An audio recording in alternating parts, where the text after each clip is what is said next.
What's going on, YouTube? Welcome back to Comics Rediscovered. This is my second episode following my journey back into reading comics. So, where we left off last time is, I'd been kind of in and out of comic books for quite a while, and then coronavirus hit, and while I was stuck at home, I went back in full force, picking up a few epic collections online and from, Facebook Marketplace. So I read a few Spider-Man, Fantastic Four. I'd picked up the Walking Dead compendium and had started reading Why the Last Man again. I'd also worked my way through the Batman New 52, the first 5 or 6 volumes of that, which you can check out on one of my other videos. So from there, because I had read, through all that stuff, and I started looking for things that are maybe slightly bit different. So I read more of Why the Last Man. I've read the first 4 volumes of that. I think I've got one more volume left, like the thicker trade paperbacks, and then that will be done. So I'll be picking that up soon in the next month or so. That's a really good series. I really have enjoyed that. I have a client of mine that, I saw that, she was into comic books. She even told me, oh, I've got an ampersand tattoo. She's got, ampersand, the monkey from Why the Last Man. And kind of opened up. I didn't realize how much influence that book had or how many people had read it. I know that it's been optioned and it's picked up for, a development for a movie or a TV show, but I wasn't sure how well known of a series it was. But I liked it a lot. Like, that was a book that I kept going back to, and I had the first and second volume. I bought the second volume during coronavirus, and as soon as I started reading the second volume, I went, oh yeah, like, this is a series I really like. So I immediately went out and bought volumes 3 and 4 and just read my way like straight through those 4 volumes from beginning to end again. And like I said, I've got one more volume left.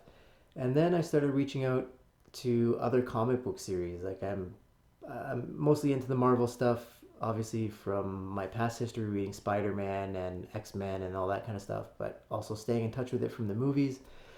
So I wanted to reach out to other areas of the Marvel universe. So that's what got me into this book, the Marvel's Remastered Edition. And this has become easily one of my favorite Marvel stories in general. If you haven't read this, I recommend it. This is great. It's basically the story of the Marvel Universe's history, but seen through the eyes of one of the civilians on the street. And it gives a new angle and a new set of emotions and feelings around what's going on. Like, in the books, when you see, the human torch, flying around fighting, or you see Spider-Man is having some sort of a tussle, or you've got Galactus and Silver Surfer. From the point of view of the heroes, it's all exciting, and it's intriguing to see those stories and how they play out, and seeing good versus evil.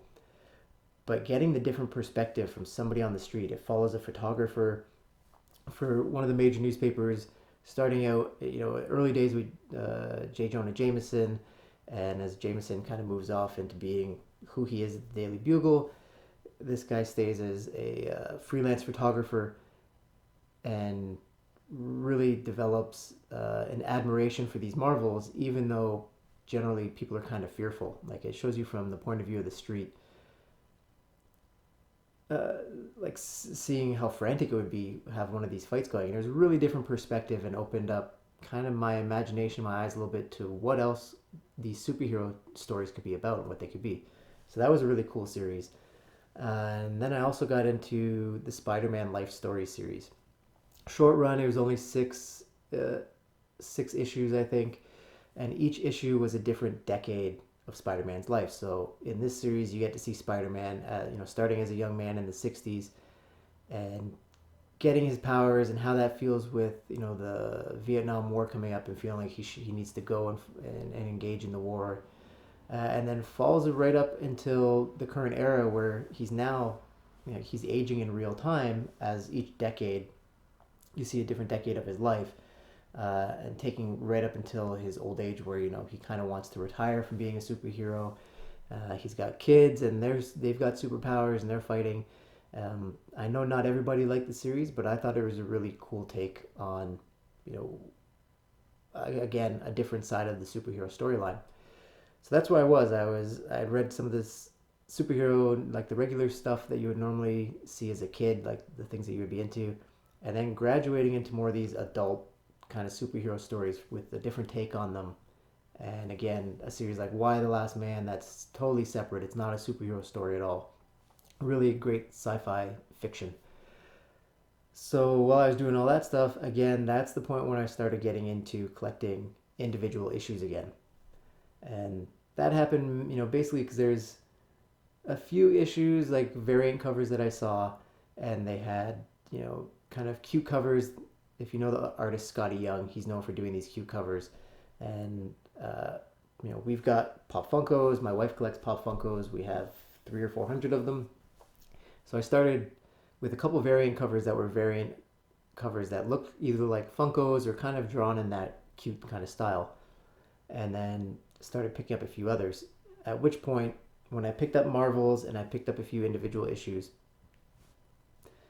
my parents, when I was talking to them, my mom said, "Oh, I've still got your comic books at home. Let me find them for you." I was like, "Oh, that's great. Like my comics from when I was a kid. That's pretty amazing that they're still there." And she couldn't find them. But then a week or so later, my dad called me and said, "Oh, I've got your books in my house. They're in a Tupperware down in the basement. They've been there since I moved to the new house, and I think everything is still in the plastic covers that you had them in." And, like I said in the first video, I was, somewhere between 9 and 12 years old when I was really collecting comic books before. So I didn't really remember what I had. I know that I had some in the poly bags, but not everything. Uh, so I mentioned to my dad, "Hey, there's a Spider-Man book that I have. I remember having. I've got kind of a fondness for it because I have memories of it as a kid reading it when we were on vacation." I said, "Hey, can you find that?" He said, "Okay." And I said, "Yeah, there's probably only a handful of Spider-Man books." And about 15 minutes later, I got 4 emails coming through, and each email had a different set of pictures. My dad had taken out all these Spider-Man books that I had forgotten I had some of them, and laid them out on the floor. So he had to send me 4 emails with a few different pictures just to kind of show me everything that I had there. And that was kind of eye-opening, like, oh, I still have all of that. And that kind of ramped up my desire to get back into the individual issues. My whole thing with the individual issues is, I don't want just to keep things in a short box or a long box. The comics that I want to read, I'm getting in trade paperback form, and the stuff that I'm getting as individual issues is stuff that I want to display. Covers that I like how they're designed, or I have some sort of memories of or affinity for. I want to be able to have them and put them in either, a top loader or send them out to get graded so they're in the nice plastic casing, and then be able to display them on the walls with the rest of our, our Pop Funko collection, and I've got some sports memorabilia. I want to be able to do that with the individual issues. So that's kind of kickstarted, and in the last couple months, there's been a lot of eBay purchases. I actually have picked up my first 2 CGC slabs. I have a Spider-Man, and I've got one from the Robert Kirkman series, Thief of Thieves, which is a really good series, and again, another good non-superhero series. Now I'm starting to make a collection of individual issues that I will eventually, some of them I'll send them out to get graded, and I'm going to be doing some videos on that, grading those books, trying to make an educated guess as to what grade I might get back, because, that'll just be fun. The grade of them, some of them doesn't even really matter because it's a book that I like. It's maybe like Thief of Thieves is not a high value book. It's not an in-demand book, but it's a book that I like, and it was a cover that I like, so I thought it was a worthwhile purchase. So that's where we're at right now. And I will keep you guys updated on what's going on with my collection, my trade paperbacks, and some of my individual issues. We'll keep this series going, and you guys can follow along with my reintroduction to comic books and my rediscovery. So please like this video and subscribe to the channel, and please leave a comment below if you have any kind of similar story of rediscovering comics or finding your old collection that you used to have as a kid. Or leave me a comment and let me know what you think I should read. What is a worthwhile series that I should get into right now. All right, we'll catch you in the next video.